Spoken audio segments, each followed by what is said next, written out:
What's up guys, it's your friendly neighborhood Goldenwolf, and today I'm going to teach you how to play Anubis. Because he doesn't have lore available for me to read for you, here's his Gravehound skin instead. Anubis is a fantastic magic user. Though he does well when paired with gods like Hades, it is much standard to have him go mid instead.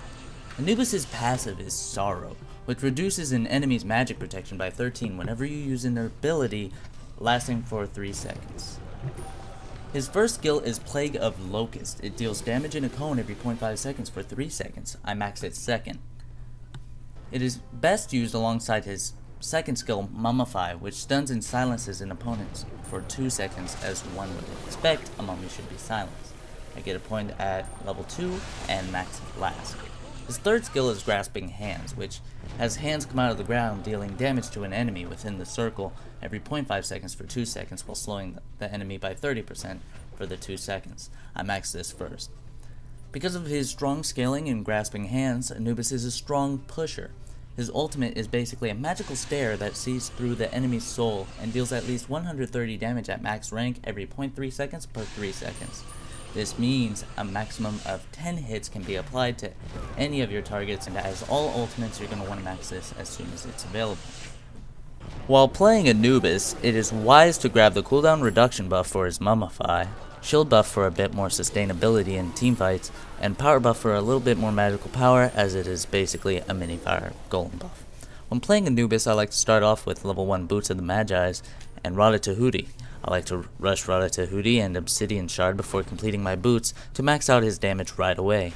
Once those 2 items are complete, I finish my boots and then head for Gem of Isolation to allow max damage from my Plague of Locust. To finish it off, I buy Polinomicon and buy Book of Thoth last. Anubis has fantastic damage potential. As you see here, Artemis spots me and I immediately mummify her and stare her down, and damn, she was fine. Next I look at Hell, and she melts immediately. Hades of course wasn't nearly as affected, so I proceeded to kill him with Locusts. Why he refused to run, the world may never know. As you can see, Anubis makes for an adept ganker as well. With his stun, you can immediately place down Grasping Hands followed by Plague of Locust, and if they're still not dead, you can ulti. Interestingly enough, the Hades thought it would be ideal to dive me with his ultimate, and in reality it hurts him as it allows me to deal my max damage with my own. With that said, I was able to clean him up with Grasping Hands, and I left with a decent amount of HP. Towards late game, if you can catch opponents like Arachne with your Mummify, you can lay down a quick Grasping Hands into your ultimate for a quick and easy kill. Unfortunately, the game tends to end before I can finish my build, so you should be fine. Just be sure to gank often and position yourself behind your team so you can get easy ultimates in. Thank you for watching this guide, and remember, I may be Anubis, but I'm not Anubis.